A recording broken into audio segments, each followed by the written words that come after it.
ദൈവതിരുനാമത്തിന് മഹത്വമുണ്ടാകട്ടെ. ഏവർക്കും ഹെർമിറ്റ്സ് ടോക്സിലേക്ക് സ്വാഗതം. ഇത് ഹെർമിറ്റ്സ് ടോക്സിൻ്റെ 1096 ദിവസം. ഇന്നത്തെ പ്രഭാത ചിന്ത ശുദ്ധമുള്ള ലൂക്കോസ് 2-ാം അധ്യായം 10-ാമത്തെ തിരുവചനമാണ്. ദൂതൻ അവരോട്, ഭയപ്പെടേണ്ട, സർവ്വജനത്തിനും ഉണ്ടാകുവാനുള്ള ഒരു മഹാസന്തോഷം ഞാൻ നിങ്ങളോട് സുവിശേഷിക്കും.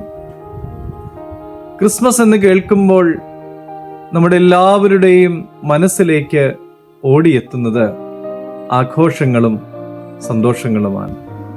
നക്ഷത്രങ്ങളും സാന്താക്ലോസും കേക്കും ക്രിസ്മസ് ട്രീയും മിന്നിത്തിളങ്ങുന്നതായ ബൾബുകളുമൊക്കെയാണ് നമ്മുടെ മനസ്സിൽ നിറയുക.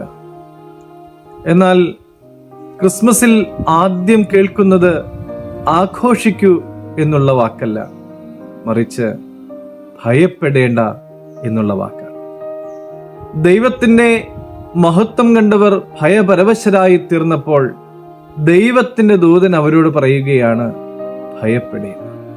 പ്രിയമുള്ളവരെ, ഞാനും നിങ്ങളും അടങ്ങുന്നതായ ഈ ലോകം പലവിധമായ കാര്യങ്ങളെക്കുറിച്ചോർത്ത് ഭയത്തിൻ്റെ പിടിയിലാണ്.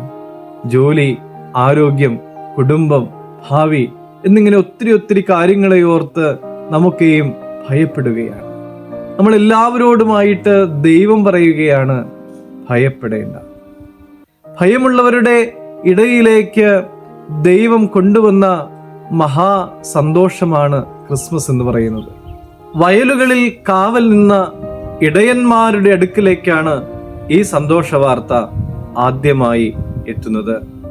ചെറിയവരാണെങ്കിലും അവഗണിക്കപ്പെട്ടവരാണെങ്കിലും ദൈവത്തിൻ്റെ സന്തോഷ വാർത്ത എല്ലാവർക്കുമായിട്ടാണ് എന്ന് ഈ ഭാഗം നമ്മെ ഓർമ്മപ്പെടുത്തുകയാണ്. എല്ലാ മനുഷ്യർക്കുമായിട്ടുമുള്ള ദൈവസ്നേഹത്തിൻ്റെ പ്രഖ്യാപനമാണ് ക്രിസ്മസ്. പ്രിയമുള്ളവരെ, ഈ മഹാസന്തോഷത്തെ നമുക്കും സ്വീകരിക്കാം. ദൈവം അനുഗ്രഹിക്കട്ടെ.